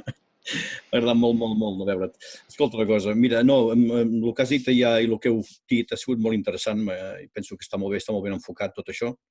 Jo només volia fer un comentari, en fi, deu ser una deriva professional, però crec que val molt la pena això que has dit, és a dir, el tema de la restauració des d'un punt de vista que una restauració va s'entén des d'un punt de vista de l'aspecte, és a dir, restaurem l'aspecte, no? Llavors, i sense preocupar-nos que potser el que, i això que en diem naturalització, en aquest context, s'acaba convertint en revegetar, per entendre'ns, i a vegades no massa criteri. I realment el que importa quan es parla de restauració és la restauració, diguem-ne, ecològica, és la restauració de la funcionalitat ecològica. I aquí, diguem-ne, jo penso que, per tant, vol dir, d'alguna manera, regenerar o possibilitar la regeneració de la xarxa tròfica. No? Aquesta és una part molt important. Jo penso que aquesta és una cosa que tu has comentat que jo vull remarcar-ho perquè a vegades no es té molt clar, el tema restauració, què vol dir. I l'altra qüestió és que també està bé l'estratègia de pensar un producte turístic, diguem-ne, com una forma de valoritzar precisament els ecosistemes. L'única cosa que me preocupa, i una mica la pregunta és aquesta, és el crear un producte turístic, que està molt bé, no ho critico en absolut, esclar, hi ha el problema de que pots acabar caient en centrar tota l'atenció en la megafauna. És a dir, una mica confonent també, bueno, confonent no, perquè el producte turístic no confon, sinó que es focalitza sobre una cosa que tingui un atractiu, és obvi, per tant, no és un problema de la creació del producte, sinó de la relació amb el tema de la valorització, que podríem acabar confonent el valor d'aquell ecosistema amb la megafauna, parlant amb les espècies, quan el valor està en el propi ecosistema. És a dir, una cosa és focalitzar en l'ecosistema i, per tant, llavors té tanta importància veure rastres com per veure els animals, com veure moltes altres coses, que no tant amb les espècies emblemàtiques, que a vegades les confonem amb espècies clau, moltes ho són, la veritat, de megafauna. És l'única cosa que penso, ostres, si acabéssim tot convertint-ho en producte turístic, poder acabaríem que només ens interessaria la repoblació. Això passa com la pesca. És a dir, la pesca dels rius ha acabat que s'han hagut d'anar repoblant els rius perquè pugui seguir havent-hi pesca. És a dir, que finalment no deixa de ser un producte turístic com qualsevol altre. I acabem repoblant i introduint individus en lloc de pensar que el que s'ha de fer és el manteniment de la xarxa tròfica perquè funcionin, diguem-ne, al marge dels humans, d'alguna manera. I aquesta és l'única cosa que m'aixerrica aquí. A veure si podeu explicar-ho una mica. Gràcies. Vale, Ramon, per la meva part, després d'això anar en Carles, perquè per la part del producte crec que segur que té coses a explicar. Per la meva part, no, tens tota la raó, és a dir, el que seria, diguéssim, erroni és focalitzar en unes poques espècies quan en realitat tu el que vols és ensenyar tot l'ecosistema. També és veritat que hi ha algunes que tenen més appeal, no? Hi ha algunes espècies que enganxen molts més que altres i aquestes són les que tu utilitzes pel teu producte turístic i després també és veritat que, com tu deies, hi ha algunes espècies de megafauna que, a més, també són més importants que les altres i, per tant, tu saps que restaurant aquests processos ecològics com l'herbivoria o els carronyers estàs fent molta més feina que no si intentes restaurar un insecte, quan realment aquest insecte, si tornes a tenir herbivoria, potser ja viurà només amb les restes d'aquests herbívors. És a dir, que jo crec que en part té raó, però en part també s'ha d'entendre que d'alguna manera has d'aconseguir que aquest tipus de conservació tingui un producte al darrere. I per la nostra part, nosaltres ho basem molt en un bon guiatge, és a dir, en un bon acompanyament perquè la gent que ens ve a visitar entengui el que estem fent i que sàpiguen que això, que no es redueix tot amb unes espècies molt interessants i molt carismàtiques, sinó que hi ha una feina al darrere de reconstruir aquests ecosistemes, però que, com deia abans, crec que ens hem de relaxar respecte al que significa reconstruir aquests ecosistemes i hem de ser conscients de que aquests ecosistemes estan en constant canvi. Ja estaven abans en constant canvi, però ara encara ho estaran més. Jo sempre poso un exemple d'algunes petites reserves que tenim que hi ha en alguns països de papallones, per exemple, de potser 60, 70 hectàrees, 100 hectàrees, però és que resulta que la distribució de les papallones, degut al canvi climàtic, igual s'ha mogut unes quantes desenes de quilòmetres cap al nord. Per tant, aquella reserva de 100 hectàrees ja no serveix. Aquelles papallones estan en un altre lloc degut al canvi climàtic. I, per tant, aquí crec que hem de ser prou conscients dels canvis que venen i que hem de construir grans ecosistemes que siguin resilients, perquè serà l'única manera de mantenir la natura. Absolutament d'acord.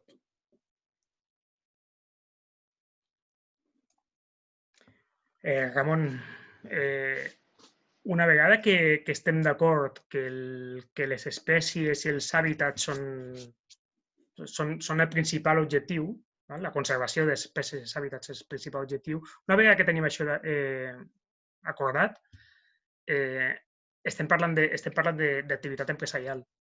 Vull dir, hem de segmentar. Hi ha la paraula clau que és segmentar. Tindrà segments de gent que voldrà l'os bru o que voldrà el trencalós i que poc li importa com funciona l'ecosistema en general. A nosaltres ens importa molt, però no tenim per què exigir que a tots els nostres clients els importi tant i que una vegada que el tens aquí, efectivament, com deia en Deli, a través d'un bon guiatge li puguis fer veure quina és la funció ecològica d'aquella espècie en aquell hàbitat. Això per una banda, però ell o ella vindrà per fer fotos o per observar aquella espècie. No poden tenir la pretensió que vingui per una altra cosa. No tot el món té aquesta sensibilitat de venir per entendre com funciona un ecosistema. De fet, la gent que té aquesta sensibilitat la majoria de les vegades ja ho sap com funciona aquest ecosistema. Per tant, tenim un segment ample de gent que voldrà l'observació d'una determinada espècie i dintre d'aquest segment ample una part més petita de gent que vindrà a fer caça fotogràfica i que el que vol és aquesta espècie. Doncs aprofitem que el tenim. Sí, jo no em referia, això estic absolutament d'acord, no ho deia des del punt de vista de criticar l'activitat econòmica turística, que em sembla molt bé, a més ja dic que és una bona estratègia, em referia que no hi hagués més la confusió per part de qui ha de fer la conservació, que acabi fent la conservació per tal de mantenir l'activitat econòmica, no per tal de mantenir la funcionalitat ecològica. I per tant ens acabessin confonent que el que es tracta és de mantenir la població de forma, encara que sigui de qualsevol manera, d'aquella megafauna, introduint individus que no intentant mantenir els ecosistemes. Era aquesta, per tant no entrava en discussió de l'activitat. Sí, entesos. Molt bé, hi ha algunes preguntes al xat, que en tot cas us traslladem. Mira, la primera pregunta és d'en Jaume Marvà i va adreçat a Fotologístics i ho voldria saber amb quins criteris les receptives com Fotologístics s'han repartit als secans de Ponent a l'hora de comercialitzar l'activitat de peer-watching. Doncs el criteri l'ha imposat el Departament de Medi Ambient amb molt de criteri. Simplement nosaltres estem autoritzats a la instal·lació d'un determinat nombre de hides i això és el que fem. Després, a nivell intern, ens hem repartit, diguéssim, la zona del secà, suposo que està parlant del secà de Bellmunt Almenara, la zona d'aquell secà entre la gent que hi treballem. Però qui ha establert el criteri de quants hides s'hi poden establir és el Departament de Medi Ambient, el Servei de Fauna.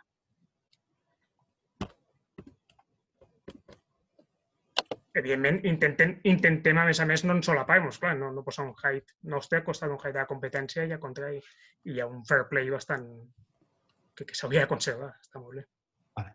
Jaume diu, perfecte, gràcies. Hi ha una altra qüestió, respecte al temes de formació de guies. Diu, amb aquest format rewilding a Catalunya hi ha alguna escola o empresa que ofereixi aquests serveis? Quin perfil hauria de tenir el guia, habilitats, capacitats? Com combinar aquests productes amb una mobilitat sostenible? Sembla que el vehicle privat és l'emprat. Potser part dels beneficis haurien d'anar també a transport públic col·lectiu. Aquesta és una pregunta oberta. I després parlar Aukie. Is there an official recognition at the European Union level of this, I think, rewilding teaching, no? Training. Training, sorry. Yeah. I lost the word. Okay. Yeah. That's the two questions that are connected at the same time. Okay. The first one I didn't understand, but I can answer the second one. Yeah. Okay, no, the first part is about Catalonia. If there is any kind of training in Catalonia similar, and also about the skills of the participants, and connected with the question of transport. if it seems the transport is very focused in the private. So Nuria is asking you about if it is possible to promote also the public transport, something like that. Okay. So I'll start with that question. It's for me, right? Just like yes, I think it's for you, and I suppose for in the case of Catalonia, maybe Delhi has more information, or Ramon. Okay. Well, in terms of the general transport, we work in the way that we offer just a safari. So we book safaris for people, which include a guide, accommodation, experience in the area. So transport is not included unless it's internal transport, because sometimes people would have to be transported from a hide to the accommodation, for example. So people will have to book their own transport, and we actually promote travel by train or public transport if possible. But that having said, it is very, very difficult because most areas are quite remote. So it's not easy to travel all the way by train if you're from Germany and then you want to travel by train to Romania. It's quite a hassle, really. Or if you are living in Spain and you want to travel to Portugal, then it should be a little bit easier, but most people would probably still prefer to take their car, but at least then you don't have to fly. So it really depends on where the clients are coming from, where the guests are coming from.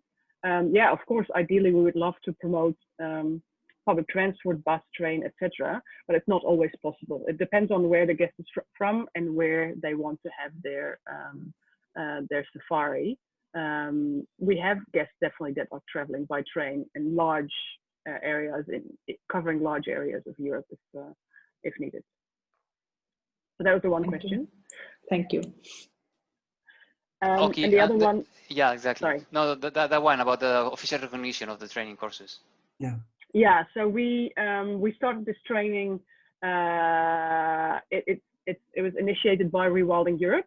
So at the moment there is no official recognition on any level, except for that the training is really well watched by all the people that work within Rewilding Europe, especially at management level.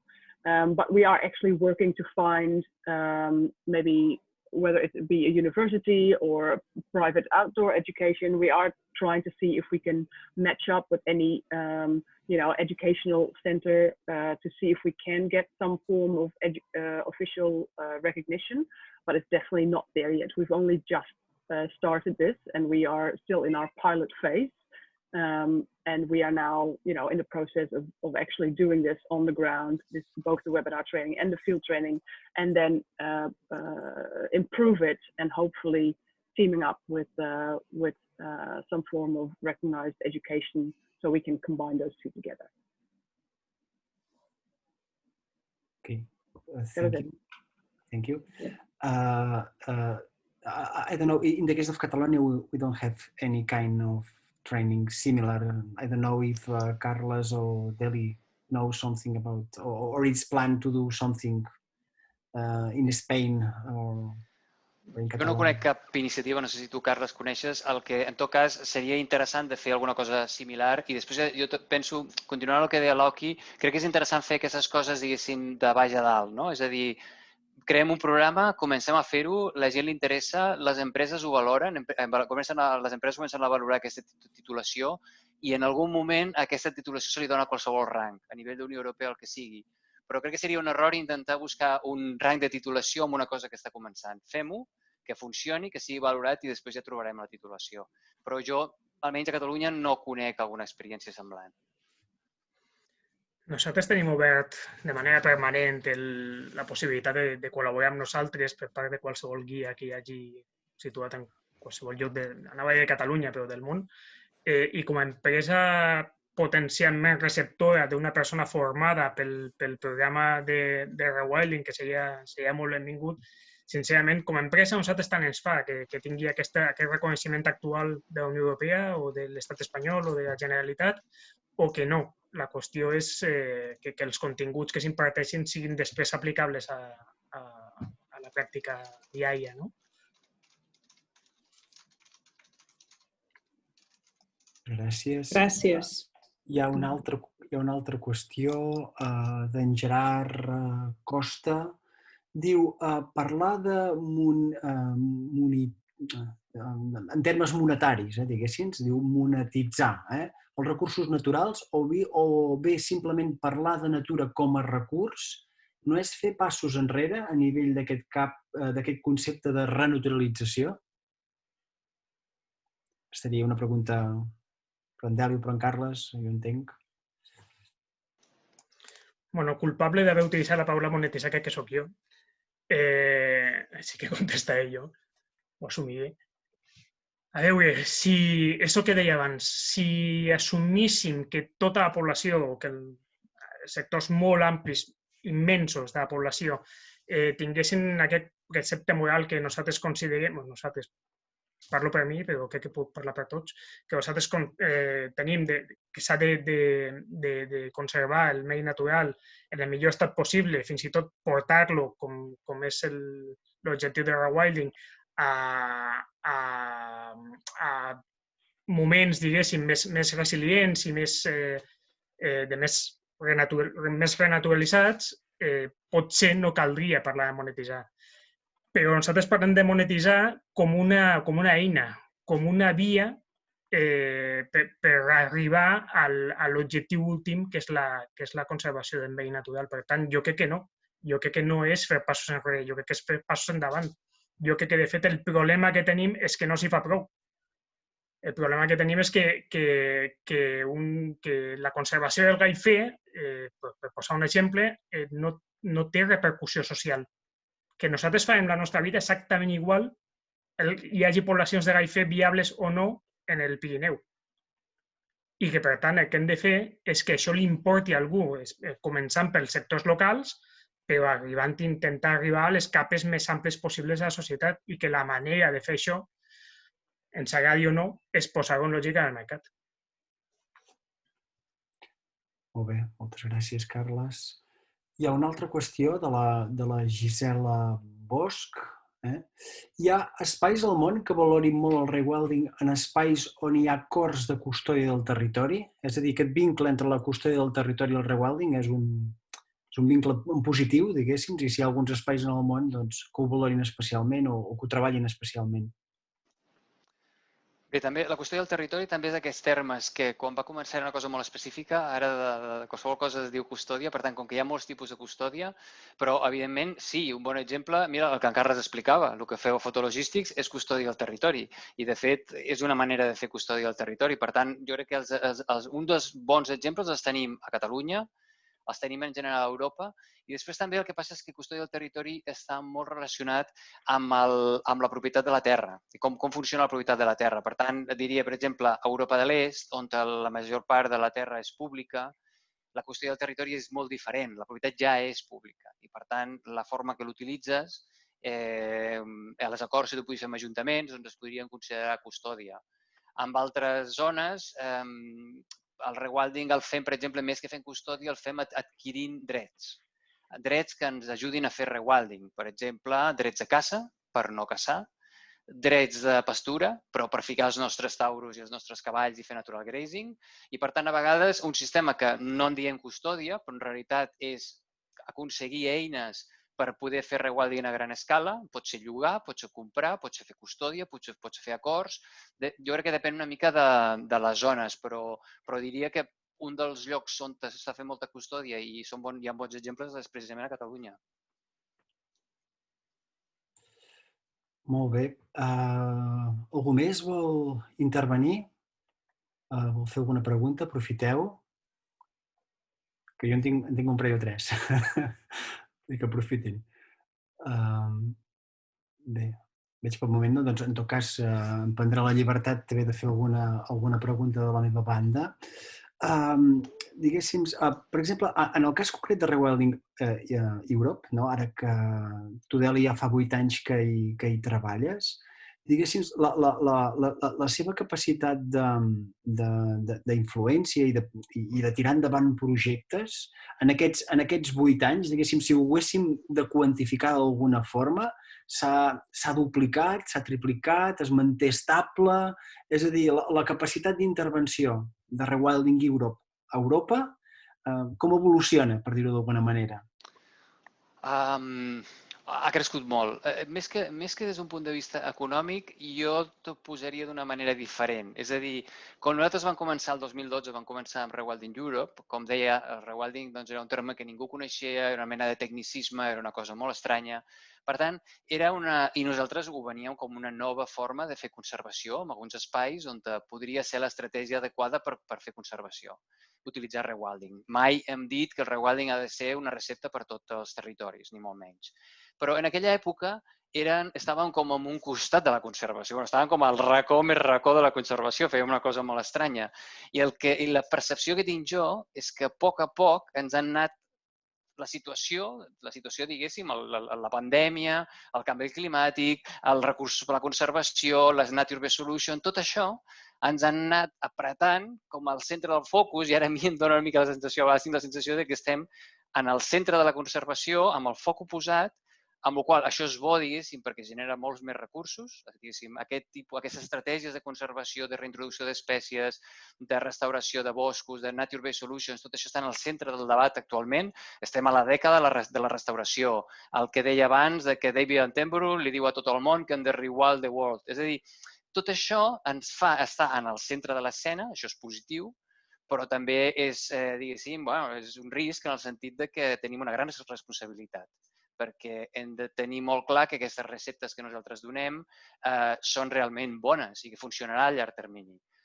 I és per això que nosaltres sempre ens hem, diguéssim, desmarcat de parlar en general i de fer grans estudis i sempre ens hem centrat molt en fer actuacions en aquestes zones. I per això hem escollit 8 zones, perquè el que volem poder provar és que el rewilding és una cosa que funciona, no a nivell de teoria científica, sinó a nivell del terreny i que funciona des del punt de vista de conservació, des del punt de vista social i des del punt de vista econòmic. I per això et diria que sí, que jo crec que sí, que estem ara una mica al centre de l'escena. Gràcies, Dali. I have a question for Auki also. I will try with my bad English. Maybe you understand me or not. We will see. Okay. I am from a department of geography. No, I am from physical geography. But for sure, my colleagues of human geography, if they participate in this session, they will ask you about the social equality. No, the social equality. So, do you think that your offer is very elitist? Maybe, I don't know. How we can open these opportunities to enjoy the bisons or the wolves or kind of these wilder animals in Europe to the ordinary people with not a lot of money? How we can solve this question? Yeah, it's a good question. I don't know if I can solve it. We try to offer safaris for everyone, so we definitely have more high-end luxury safaris that are expensive, and they will not be affordable for the common man or woman. But we also do offer safaris that are more affordable. But you have to think of, they still need to get there. So if you, for instance, want to go on a bison tracking safari, they're actually quite affordable. They're maybe 300 or 400 euros because you are sleeping in a tented camp. The local prices are lower, prices for food, prices for guides, all those prices are lower in Romania. This is an example, of course. But then you still have to get there, obviously. So it still makes it, I guess, for a pricey holiday. A way to solve this is if you would go, like we do get sometimes people that will go for 2 or 3 weeks to a country and they want to see many different things. And one of the things that they want to do is do a short wildlife safari. So then they include it in a larger itinerary, and they either go by camper van or they camp. They find their own ways to do it in a cheaper way, I guess. It's difficult because a lot of the guides, because I work with a lot of guides, and these people have put a tremendous amount of energy and money in their education. So the best way to see this wildlife is with a guide. So this is something that you really want. You want to be able to go into nature with the guide because they can actually tell you not just everything about the species in the landscape, but also maybe about the rewilding movement and thoughts behind it. So you can make it cheaper by not going with the guide, but are you getting the same kind of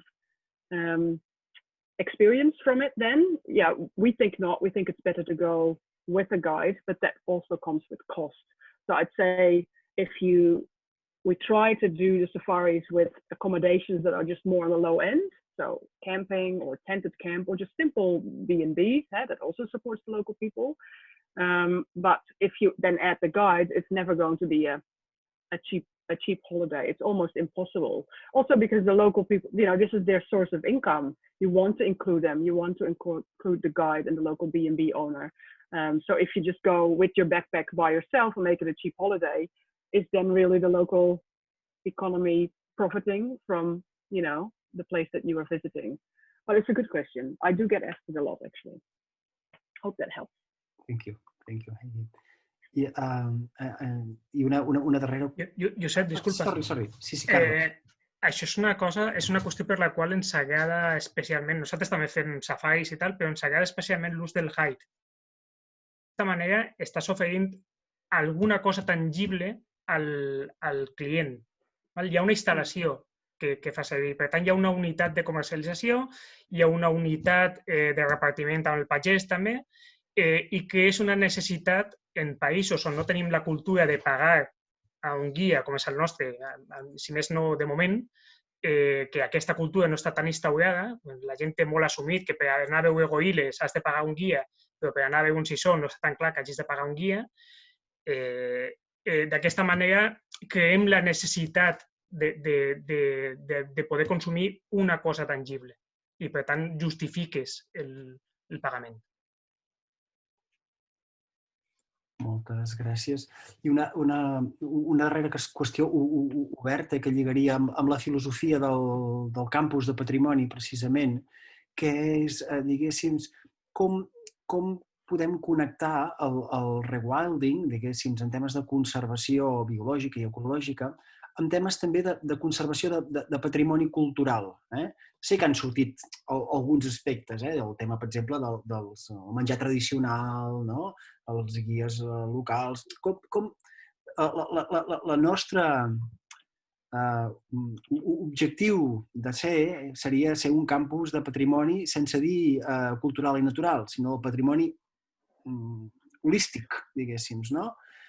I hi ha un punt de trobada aquí també, diguéssim, aquesta seria la meva darrera pregunta, ja no us marejo més.